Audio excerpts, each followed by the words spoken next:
Olá pessoal, tudo bem? Então pessoal, nós estamos aqui para gravarmos mais um vídeo e darmos seguimento a essa série de mensagens que nós temos procurado compartilhar com as pessoas a respeito das coisas relacionadas a Deus. Nós não viemos aqui no nosso vídeo para trazer críticas políticas, polêmicas sociais, né? O que eu penso, o que eu acho dos três poderes, o que eu acho do presidente. Não, eu venho aqui para poder trazer e compartilhar com vocês a mensagem da Bíblia. Porque eu tenho um entendimento pelo que a Bíblia diz, pelo que a palavra de Deus diz, que tudo isso vai passar. Mas quando eu falo que tudo isso vai passar, eu não estou dizendo para você que as coisas vão melhorar. Eu posso até acreditar que vai chegar um ponto que essa pandemia vai ter um fim. Vai se encontrar um meio, uma vacina, entendeu? E ela vai regredir como muitas outras regrediram. Mas não quer dizer que não venha outros tipos de catástrofes no meio da sociedade. Mas Joel, por que você diz assim? Eu falo assim pelo que a Bíblia diz. Pelo que a palavra de Deus diz, pelo que as profecias bíblicas falam do que está reservado para os últimos tempos. Porque quando nós, por exemplo, deixa eu falar para você. Você quer ter certeza de que nós estamos nos últimos dias? Eu só gostaria que você pegasse a Bíblia em Timóteo, capítulo 3, 2 Timóteo, capítulo 3, e você se lesse 2 Timóteo, capítulo 3, que fala assim: os males e as corrupções dos últimos dias, Paulo profetizando. Vamos ler só um pedacinho aqui, vamos ler um pouquinho. Sabe, porém, isto: nos últimos dias sobrevirão tempos difíceis. Pessoal, quando nós falamos de tempos difíceis, nós não estamos falando de um problema municipal. Nós não estamos falando de uma situação de uma country ou de um país, de uma situação federativa de algum país. Nós estamos falando de tempos difíceis que nós estamos vivendo mundialmente falando. Em todos os cantos dessa terra está se vivendo tempos difíceis. Mas por que tem sido tempos difíceis? A Bíblia diz aqui: pois os homens serão egoístas, avarentos, jactanciosos, arrogantes, blasfemadores, desobedientes aos pais, ingratos, irreverentes, desafeiçoados, implacáveis, caluniadores, sem domínio de si. Sem domínio de si, é o que mais nós temos visto. Cruéis, inimigos do bem, traidores, atrevidos, infatuados, mais amigos dos prazeres que amigos de Deus. Então, quando nós olhamos para essa profecia do que Paulo está dizendo, do caráter, da desenvoltura, do perfil do ser humano, e nós olhamos para os nossos dias, nós olhamos para as atitudes dos nossos dias, pelos que os telejornais relatam, pelo que as pessoas têm feito, sem domínio de si, cruéis. Quando nós olhamos, você vê isso diariamente. Pais matando crianças, entendeu? A mãe vê os seus filhos serem mortos e pouco tá ligando. Vai para salão de beleza, vai para balada, pouco tá ligando e a criança tá morta. Então o que nós podemos entender com esse retrato do mundo que nós estamos vivendo, onde muitos lares estão enlutados e as pessoas estão em cima de redes sociais fazendo passinho. Ora é a onda do Instagram, ora é a onda do Facebook, né? Ora é a onda de Kawaii, acho que é Kawaii, agora é a onda de TikTok e fica todo mundo naquele passinho, né? E o mundo caindo ao redor. O povo o Deus deste século, como fala Paulo em Coríntios, para a igreja de Coríntio, o Deus deste século tem cegado o entendimento das pessoas para que elas não tenham a luz do Evangelho. Por isso que eu digo para vocês, por isso eu afirmo para vocês, meus irmãos, que não vai haver melhora nesse mundo. Eu acredito que possa haver melhora se acontecer o que Pedro pregou lá em Atos, se haver conversão e arrependimento de pecados. Enquanto não haver, por parte da humanidade, a conversão e o arrependimento de pecados, e as pessoas se entregar para Jesus e passar por uma remissão, uma regeneração, que é o fluir do Espírito Santo nela, o Espírito Santo flui nela, fazendo nascer uma nova criatura. É por isso que a Bíblia diz, aquele que adultera não vai adulterar mais, quem matava não vai matar mais. A pessoa passa a ser uma pessoa do bem, porque passa a reinar nela o Espírito que é a luz. Enquanto houver nas pessoas reinando o espírito das trevas, vai ter esse tipo de caráter que nós vemos aqui. E a razão pelo qual a nossa sociedade está nessa situação, meus irmãos. A razão pelo qual a nossa sociedade está nessa situação. Quem é que pode salvar isso? Jesus. Ele é o único que pode trazer na vida das pessoas uma mudança, uma transformação. Por isso que quando ele fez o primeiro milagre, ele fez numa família. Ele fez no nascimento de uma família, que foi num casamento, transformando a água para o vinho, provando que a família, que as pessoas podem mudar sim. Podem mudar. Quando há-se uma confiança, quando há-se uma entrega. Uma entrega. Entende? Mas as pessoas querem Jesus. As pessoas buscam Jesus. Jesus é um fato ignorado. Ele é um fato ignorado. Até mesmo dentro de certas placas de igrejas. Jesus é falado um pouquinho assim, ó. Eles falam sim das suas ideologias. Eles pregam sim as suas ideologias, as suas invenções.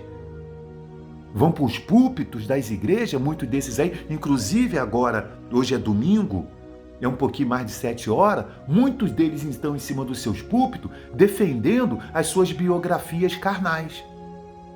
Ao invés de pregar esse evangelho da graça de Cristo, esse evangelho que salva, esse evangelho que vai alertar esse povo aí, que esse mundo vai ter um fim. Porque, meus irmãos, quando Jesus estava lá no monte, lá das Oliveiras, lá, pregando para os discípulos, falando com eles, dando as suas últimas mensagens, porque ele iria para ser crucificado, que os discípulos questionaram ele e falaram assim: Senhor, que sinais haverá da consumação dos séculos? Jesus foi lá e falou para eles: olha, vede que ninguém vos engane. Foi a primeira coisa que Jesus falou: vede que ninguém vos engane. Porque Jesus sabia que ia se levantar uma porção de fariseus hipócritas, como esses que nós temos visto por aí, que eu não sei de que evangelho que eles tiraram, pessoal, essas campanhas malucas que eles fazem. Eu não sei de que evangelho eles extraíram isso. De que você vai ser abençoado se você fazer campanha disso, se você mandar o pedido lá para o Monte Horebe, Monte Sinai, Fonte de Gideão, lá para sei lá o que, terra de Jacó, entendeu? Que você tem que sacrificar. Eu não sei de qual evangelho que eles tirou isso, porque o evangelho da Bíblia que eu leio é o evangelho da graça, que Isaías já pregou lá atrás, em Isaías 55. O evangelho da graça, não é o evangelho da barganha, não é o evangelho do toma cá, dá lá. O que Deus quer de nós é o nosso coração. O que Deus quer de nós é a nossa vida. Eu não sei aonde eles conseguiram extrair do evangelho da graça. Eu estou falando do evangelho da graça, do evangelho de Cristo, da nova aliança que veio através de Jesus Cristo, que ele passou para os seus discípulos, para os apóstolos. Eu não sei de onde eles tiraram. de que se você não der 10%, o devorador vai entrar na sua vida, de que você é amaldiçoado, de que você vai ser uma pessoa desgraçada, com desculpa a expressão da palavra, mas é o que esses fariseus hipócritas pregam, de se você não dá o dízimo, que se você não participar dessa campanha aqui, Deus não é com você. Eles são os fariseus hipócritas, da pior qualidade, pessoal.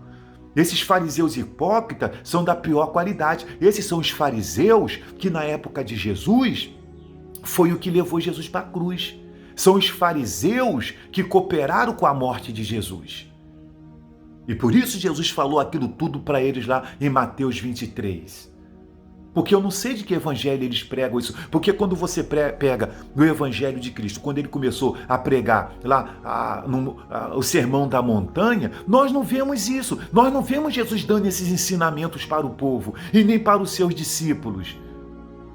Quando Jesus estava ali falando para os seus discípulos, em Mateus 24, Lucas também 21, ele estava mostrando para os seus discípulos a razão dele ter vindo ao mundo. O porquê que o Filho de Deus teve que vir no mundo, se materializar em homem. Por que ele tinha que passar por aquele sacrifício na cruz?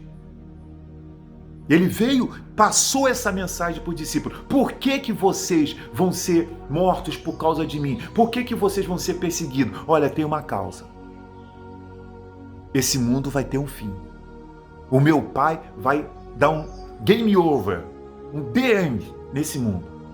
E vai começar tudo de novo. Sabe aquele paraíso lá atrás que Deus formou para colocar o homem, e o homem deu ouvido à voz de Satanás, desobedecendo à voz de Deus, e ele foi expulso? Então, o meu Pai vai retribuir, o meu Pai vai fazer isso de novo, mas com um povo que aceite a proposta do Filho dele, que sou eu, de ter vindo ao mundo, de ter morrido pelos vossos pecados.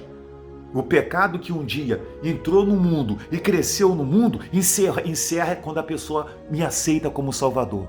Quando ela me aceita como Salvador, ela é limpa, é lavada desses pecados e ela recebe uma vestidura nova e nós vamos prepará-las. Ela vai se preparar, ela vai permanecer intacta do pecado nesse mundo para que ela venha se conservar para a vida eterna, que o meu Pai vai dar para ela, que é o novo céu e a nova terra. E ela morrendo, ela vai descansar conosco, até que um dia essa nova terra, esse novo céu, essa nova terra se estabeleça aqui e nós venha descer a Nova Jerusalém, onde Deus vai constituir o reino dele aqui. Você crê? Amém, que você crê. Abandone seus pecados, abandone essa vida de erro. Entendeu? E se você já abandonou, se conserve com Jesus. Se encha do Espírito Santo. Nós vivemos dia, meus irmãos, que nós temos que nos encher do Espírito Santo. Eu estava orando essa madrugada, era 3 horas da madrugada, e falando isso com Deus. Pedindo a Deus, Senhor, me enche do teu Espírito. Falando, Senhor, dá-me o teu Espírito. Dá-me a tua presença, Senhor. O Senhor sabe que não está fácil viver nesse mundo. Nós vivemos num mundo cheio daquelas características ali que Paulo disse. Nós não temos sossego, pessoal. São pessoas usadas pelo diabo, são pessoas cruéis, arrogantes, avarentas, jactanciosas, pessoas que, sabe, elas são capazes de fazer um mal a outra, rindo, com pirulito na boca, fazendo mal às outras. Invejosas, arrogantes, entendeu? E eu não digo isso só num grupo de pessoas, não. Aí espalhado por dentro de muitas placas de igreja e em muitos púlpitos, tem essas pragas também, que Deus me perdoe assim falar. Tem isso aí também. Entende? Esse evangelho falido, esse evangelho meia boca que anda por aí, que não leva a salvação para as almas. Não prega esse evangelho que salva. Não prega esse evangelho que leva as pessoas a nascer de Deus. Por isso que tem uma porção de convencidos aí. Tem uma porção, pessoal, de turistas de igreja. De turistas de igreja. E não pessoas que verdadeiramente, pessoal, são servas de Jesus. Que vão sair da igreja ali para testemunhar Jesus dentro da sua casa. O marido dentro da sua casa é um estúpido, ignorante, grosso, entendeu? a esposa, da mesma forma. Filhos desobedientes aos pais e vão para grupo de mocidade, estão lá cantando, sabe? No local de trabalho são os maus exemplos, mentirosos, enganadores. É o que tem por aí, carregando a Bíblia na mão. Mas a Bíblia fala dessas pessoas. A Bíblia fala disso aí. Porque são mal formadas no seio do Evangelho. Porque o sujeito, ao invés de pregar e buscar o Espírito que faz a regeneração, ele vai para púlpito para escravizar pessoas a campanhas políticas.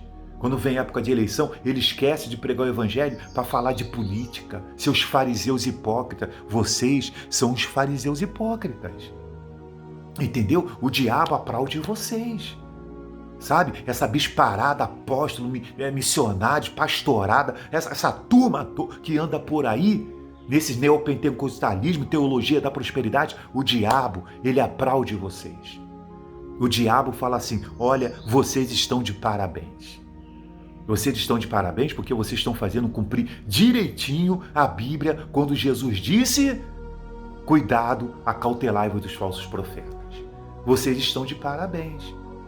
Entendeu? Porque vocês não fazem o que Jesus fez. Jesus curou. Jesus manifestou a obra de Deus, sabe? Como? Curando. Ele curou. Curou leprosos, paralíticos, curou pessoas doentes, desenganadas, ressuscitou mortos. Eu não vejo vocês ressuscitar mortos. Tá aí morrendo todo dia 3.000, você não ressuscita um sequer. Por que vocês não ressuscitam pelo menos um? Umzinho sequer no mundo. Vocês não ressuscitam.